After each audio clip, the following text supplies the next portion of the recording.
कभी सोचा है कि एक अच्छा काम क्या वो भी किसी को मुसीबत में डाल सकता है? आज ना हम एक ऐसी ही क्लासिक कहानी में गोता लगाने वाले हैं। एक कहानी जो बात करती है दया की, विश्वासघात की और आखिर में रिडेम्पशन की। चलिए देखते हैं कि कैसे एक इतनी सिंपल सी लगने वाली कहानी में इतनी गहराई छुपी होती है।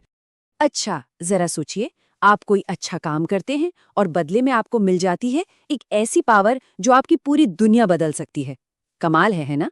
लेकिन क्या हो अगर उस पावर के साथ एक बहुत खतरनाक शर्त जुड़ी हो? बस यही सवाल भोला नाम के एक सीधे साधे लकड़हारे की कहानी का दिल है। तो इस कहानी के सफर में हम 5 खास पड़ावों से गुजरेंगे। सबसे पहले देखेंगे कि कैसे एक तोहफा ही एक इम्तिहान बन जाता है। फिर बात करेंगे कि पावर का सही इस्तेमाल आखिर होता क्या है। इसके बाद एक बहुत जरूरी सवाल कि कैसे एक पूरा का पूरा समाज अपने ही हीरो के खिलाफ हो जाता है, और फिर भोला को मुक्ति कैसे मिलती है। और सबसे आखिर में हम समझेंगे कि ताकत का असली मतलब क्या है। तो चलिए शुरू करते हैं।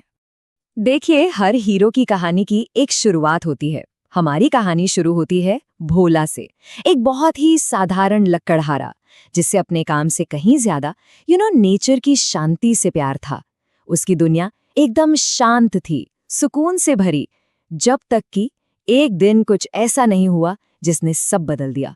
और बस यही वो मोमेंट है, वो पल जब सब कुछ बदल जाता है। भोला बिना कुछ सोचे समझे एक हिरन को बचाने के लिए कूद पड़ता है।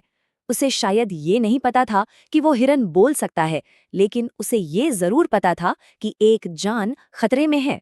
बस ये एक लम्हा उसे एक हीरो के सफर पर ले जाता है। कहते हैं ना, हर तोहफे की एक कीमत होती है, और भोला का तोहफा वो भी इससे अलग नहीं था। उस जादुई हिरण ने उसे एक कमाल की शक्ति दी, प्रकृति की भाषा समझने की शक्ति। लेकिन इस जबरदस्त पावर के साथ एक बहुत सीरियस वार्निंग भी आई।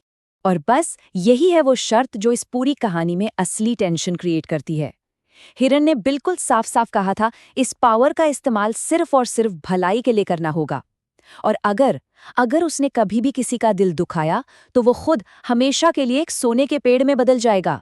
सोचिए, जो एक तोहफा था वो अब एक बहुत भारी जिम्मेदारी बन चुका था। तो अब सवाल ये है कि भोला इस नई पावर का इस्तेमाल करता कैसे है? क्या वो बड़ी बड़ी लड़ाइयां लड़ता है, कोई दिखावा करता है? नहीं, बिल्कुल नहीं। बल्कि वो दया के छोटे छोटे शांत काम करता है, और यही काम उसके कैरेक्टर की असली गहराई को हमारे सामने लाते हैं। तो यहाँ हम भोला की पावर को एक्शन में देखते हैं। वो एक टूटे हुए पक्षी के घोंसले को फिर से बनाता है, एक बूढ़े बीमार पेड़ को गिरने से बचाता है, और एक किसान को एक छोटा सा सच बताकर उसकी मदद करता है। मतलब ये काम उसकी ताकत के बारे में उतना नहीं बताते जितना उसके दिल के बारे में बताते हैं। लेकिन हर हीरो की कहानी में एक टर्निंग पॉइंट आता है, एक ऐसा मोड़ जहां उसे अपनी सबसे बड़ी चुनौती का सामना करना पड़ता है। और भोला के लिए ये चुनौती किसी जंगल के जानवर से नहीं आती। नहीं, ये आती है उसके अपने ही लोगों से। कहते हैं हर हीरो का एक विलन होता है, और भोला के लिए वो विलन है सेठ धनराज सिंह। जब वो भोला की इस पावर को देखता है तो उसे कोई खुशी नहीं होती, वो शुक्रगुजार नहीं होता, बल्कि उसके अंदर एक गहरी, सबको जला देने वाली जलन पैदा होती है। और बस यही जलन कहानी को एक बहुत ही अंधेरे रास्ते पर ले जाती है। और यहाँ देखिए कैसे डर और शक हकीकत को पूरी तरह से बदल सकते हैं। सेठ गांव वालों के मन में जहर घोल देता है, भोला की नेकी को काला जादू बता दिया जाता है। सोचिए, जो पावर मदद करने के लिए थी अब वही उसके खिलाफ एक हथियार बन गई है। और ये है विश्वासघात का आखिरी कदम। भोला, जिसने सिर्फ सबकी मदद करने की कोशिश की, उसे उसी के घर से, उसी के गांव से निकाल दिया जाता है। जरा उस अकेलेपन के बारे में सोचिए, जब वही लोग आप पर शक करने लगे जिन्हें आपने हमेशा अपना माना हो। और फिर कहानी में एक जबरदस्त ट्विस्ट आता है। जिन गांव वालों ने भोला को निकाला था वे खुद एक शराब का शिकार हो जाते हैं। अब भोला के सामने एक चॉइस है, क्या वो उन्हें उनके हाल पर छोड़ दे, या फिर उन लोगों को बचाने की कोशिश करे जिन्होंने उसके साथ इतना बुरा किया। सोचने वाली बात है ना? कहते हैं एक सच्चे हीरो की पहचान मुश्किल वक्त में ही होती है, और भोला दया का रास्ता चुनता है। वो अपने दर्द को साइड में रखकर उन लोगों को बचाने निकल पड़ता है जिन्होंने उसे छोड़ दिया था। लेकिन ये रास्ता बिल्कुल आसान नहीं होने वाला। उसे एक बहुत ही ताकतवर जिन्न का सामना करना होगा। तो उस फूल तक पहुंचने के लिए भोला को 3 पहेलियां सुलझानी है। ये रही पहली पहेली। मैं बिना पंखों के उड़ता हूँ और बिना मुंह के बोलता हूँ। मैं क्या हूँ? जरा सोचिए इसका जवाब। और भोला को इसका जवाब पता है। हवा। उसकी जो पावर है ना प्रकृति के राज सुनने की, वो इसे यहाँ एक बहुत बड़ा फायदा देती है। अब आती है दूसरी पहेली। वो क्या है जो नाम लेने पर टूट जाती है, लेकिन जब तक आप चुप रहते हैं तब तक जीवित रहती है? इसके लिए भोला को अपने लॉजिक का इस्तेमाल करना होगा। क्या हो सकता है इसका जवाब?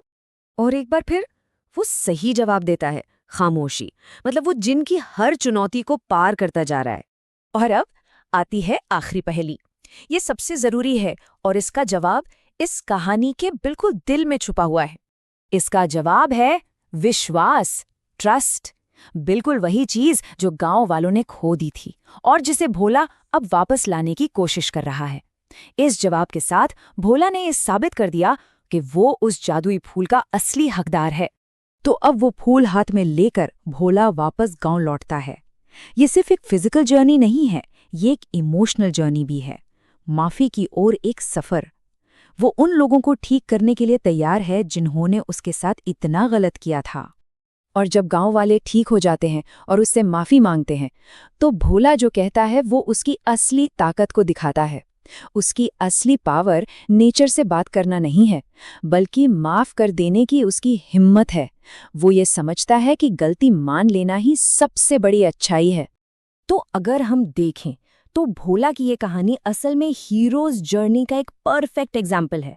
वो एक साधारण दुनिया से निकलता है, उसे एक सुपरनैचुरल मदद मिलती है, वो कई इम्तिहानों का सामना करता है, एक बहुत बड़ी मुश्किल से गुजरता है और आखिर में एक बदला हुआ, ज्यादा समझदार इंसान बनकर लौटता है जो अपनी कम्युनिटी को बचाता है। ये कहानी हमें एक बहुत पावरफुल मैसेज देती है कि किसी भी नतीजे पर इतनी जल्दी नहीं पहुंचना चाहिए। लेकिन असल जिंदगी में हम सावधानी और किसी के बारे में पहले से राय बना लेने, मतलब प्रेजुडिस, इसके बीच की लाइन कहाँ खींचते हैं? ये एक ऐसा सवाल है जिसका जवाब शायद हम सभी को अपने अंदर ही खोजना हो।